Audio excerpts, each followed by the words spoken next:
রাজ্যের শিক্ষাক্ষেত্রে এক অচলাবস্থার সৃষ্টি হয়েছে। স্কুল বন্ধ হয়ে যাচ্ছে, নেট ফলাফল কেলেঙ্কারি, সামগ্রিকভাবে সংকটের মুখের ছাত্র সমাজ।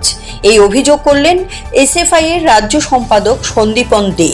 মঙ্গলবার শহীদ কানু দের স্মরণ সভার আয়োজন করে এসএফআই এবং টিএসইউ এর রাজ্য কমিটি। মেলার মাঠ স্থিত ছাত্র যুব ভবনে এই অনুষ্ঠান হয়।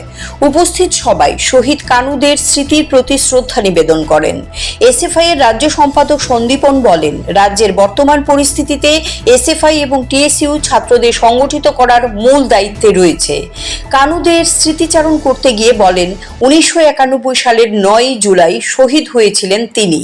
তার আগের দিন অর্থাৎ 8 জুলাই স্কুল থেকে পাঠ্য বই সরবরাহের দাবিতে উদয়পুরে আন্দোলন করতে গিয়ে পুলিশের গুলিবিদ্ধ হয়েছিলেন তৎকালীন 8ম শ্রেণীর ছাত্র কানু দে।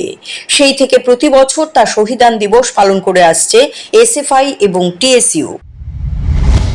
CRI TV, channel for news and entertainment.